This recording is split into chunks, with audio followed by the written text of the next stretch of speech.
Ang impyerno ay isang lugar na magpakailanmang hiwalay sa Diyos, na inihanda para sa dyablo, sa mga masasama, at sa mga tumatanggi sa Kanya.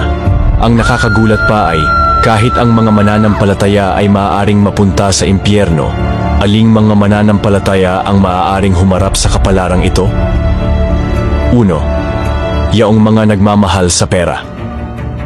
Maraming tao ang naniniwala sa Diyos, ngunit ang kanilang pagmamahal sa kayamanan ay higit pa sa kanilang pagmamahal sa Kanya.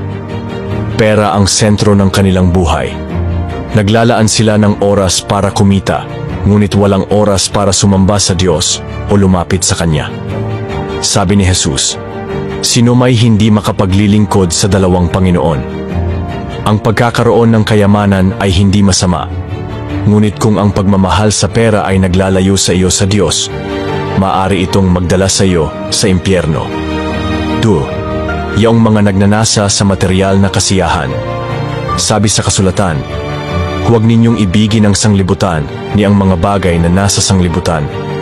Kung ang sinuman ay umiibig sa sanglibutan, ay wala sa kanya ang pag-ibig ng Ama.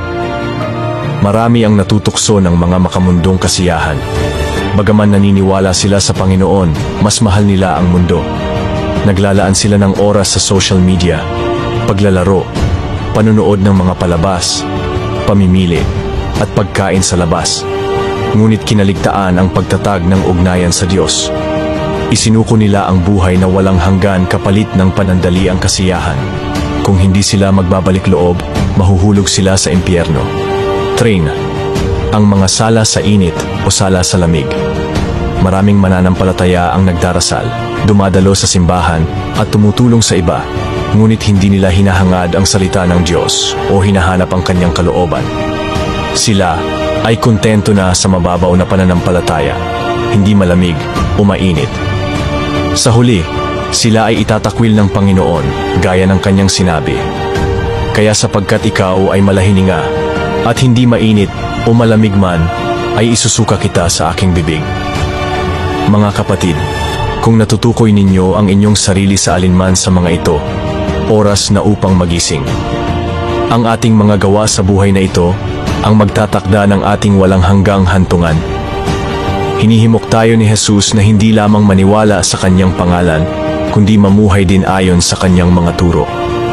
Sabi niya, hindi ang bawat nagsasabi sa akin, Panginoon, Panginoon, ay papasok sa kaharian ng langit, kundi ang gumaganap ng kalooban ng aking Ama na nasa langit.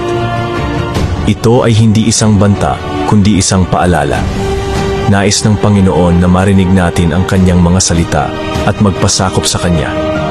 Inihanda niya na ang ating magpakailanmang tahanan. Ngunit, kung tatalikuran natin siya at susuwayin ang Kanyang kalooban, nanganganib na mawala ang pagpapalang iyon. Ngayon na ang panahon upang bumalik sa Panginoon. Talikuran ang mga kasalanang naglalayo sa iyo sa Kanya at ihanda ang iyong puso para sa kaharian. Ang Panginoon ay naghihintay sa iyong pagsisisi